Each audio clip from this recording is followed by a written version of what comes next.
ব্রিটেনে বসবাসরত বাংলাদেশিদের অন্যতম সামাজিক সংগঠন বুথবাড়ি বাজার ইউনিয়ন ওয়েলফেয়ার অ্যাসোসিয়েশন ইউকের বার্ষিক সাধারণ সভা অনুষ্ঠিত হয়েছে। পূর্ব লন্ডনের একটি কমিউনিটি হলে আয়োজিত এই সভায় সংগঠনের গত এক বছরের কার্যক্রম, আর্থিক হিসাব এবং ভবিষ্যৎ পরিকল্পনা তুলে ধরা হয়। সভায় বক্তারা প্রবাস থেকে দেশের মানুষের কল্যাণে সংগঠনের অব্যাহত ভূমিকার কথা তুলে ধরেন। সিনিয়র রিপোর্টার কয়েস আহমেদ রোহেলের রিপোর্টে দেখুন বিস্তারিত। ব্রিটেনে প্রবাসী বাংলাদেশিদের অন্যতম সামাজিক সংগঠন বুথবাড়ি বাজার ইউনিয়ন ওয়েলফেয়ার অ্যাসোসিয়েশন ইউকের বার্ষিক সাধারণ সভা অনুষ্ঠিত হয়েছে। গত 19 জানুয়ারি সোমবার পূর্ব লন্ডনের একটি স্থানীয় কমিউনিটি হলে এ সভার আয়োজন করা হয়। সংগঠনের সভাপতি গুলজার হোসেন এর সভাপতিত্বে এবং সাধারণ সম্পাদক সিদ্দিকুর রহমানের পরিচালনায় অনুষ্ঠিত সভায় কার্যক্রম শুরু হয় পবিত্র কুরআন তেলাওয়াতের মাধ্যমে, যা পাঠ করেন সংগঠনের সদস্য নাসির উদ্দিন আহমেদ।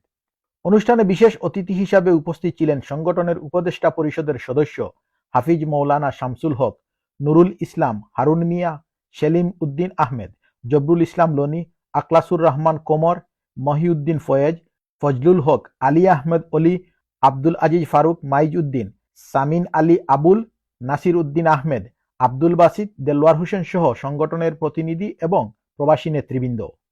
সভায় উপস্থিত অতিথিবৃন্দের প্রতি কৃতজ্ঞতা জ্ঞাপন করে শুভেচ্ছা বক্তব্য রাখেন সংগঠনের সভাপতি গুলজার হোসেন। ইউনিয়ন ওয়েলফেয়ার অ্যাসোসিয়েশনের এজিএম হয়েছে, খুবই সাকসেসফুল, সুন্দরভাবে অনুষ্ঠিত হয়েছে। যারা মেম্বার হল আজকে উপস্থিত হয়েছেন প্রায় 100-র উপরে, সবার শুকরিয়া আদায় করিয়ার আজকের এই সুন্দর অনুষ্ঠান সফল করতে যারা পরিশ্রম করছেন, বিশেষ করে আমরা সাধারণ সম্পাদক সিদ্দিক ভাই, ট্রেজারার জয়নুল ভাই সহ ইসি কমিটির সকল সদস্যবৃন্দ এবং আপনারা যারা ইয়া উপস্থিত হয়েছেন, আপনারা সবাইরে আমি আন্তরিকভাবে ধন্যবাদ জানাই। সভায় সভাপতির শুভেচ্ছা বক্তব্যের পর সাধারণ সম্পাদক সিদ্দিকুর রহমান বিগত 1 বছরের সাংগঠনিক কার্যক্রমের বিস্তারিত প্রতিবেদন উপস্থাপন করেন। এছাড়াও সংগঠনের কোষাধ্যক্ষ জয়নাল আবেদিন জয়নুল আর্থিক আয় ও ব্যয়ের হিসাব তুলে ধরেন। প্রতিবেদনগুলোর উপর মুক্ত আলোচনা অনুষ্ঠিত হয় এবং উপস্থিত সদস্যরা সংগঠনের কার্যক্রমের সন্তোষ প্রকাশ করেন। বিগত 1 বছরে আমরা যা কার্যক্রম করছি, টোটাল আমরা ব্যয় করছি 51,53,800 টাকা। আমি আন্তরিকভাবে ধন্যবাদ জানাই আর আপনারা যে আমরা বিগত দিনের কার্যক্রম যারা যা হইছে আমরা রিপোর্ট আপনারা অনুমোদন করছেন। সবাই জানানো হয়, সংগঠনের পক্ষ থেকে বাংলাদেশে বুথবাড়ি বাজার ইউনিয়নে এ পর্যন্ত মোট 18টি পাকা ঘর ও 18টি টিউবওয়েল স্থাপন করে দেওয়া হয়েছে। পাশাপাশি বিভিন্ন অসহায় পরিবারকে দেউটিন বিতরণ, বাথরুম নির্মাণ, বিবাহের জন্য আর্থিক সাহায্য করা হয়েছে। প্রতি বছর পবিত্র রমজান মাসে বুথবাড়ি বাজার ইউনিয়নের সকল মসজিদের ইমাম ও মুয়াজ্জিনদের মাঝে নগদ অর্থ ও ঈদ উপহার প্রদান করা হয়।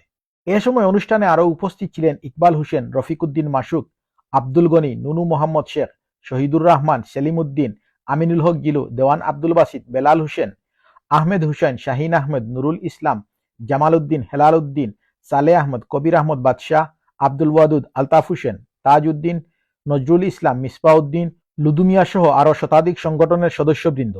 অনুষ্ঠানের শেষ পর্বে মুসলিম উম্মার শান্তি ও কল্যাণ কামনায় বিশেষ মুনাজাত পরিচালনা করেন হাফিজ মৌলানা শামসুল হক। প্রবাসী থেকে ও দেশের মানুষের জন্য নিরলসভাবে কাজ করে যাচ্ছে বুথবাড়ি বাজার ইউনিয়ন ওয়েলফেয়ার অ্যাসোসিয়েশন ইউকে। তাদের বার্ষিক সাধারণ সভায় উঠে এসেছে এসব মানবিক কর্মকাণ্ড ও ভবিষ্যৎ পরিকল্পনার চিত্র, যা প্রবাসী কমিউনিটির ইতিবাচক উদ্যোগের অনন্য দৃষ্টান্ত। Koyes Ahmed Ruhel, NTV news, London.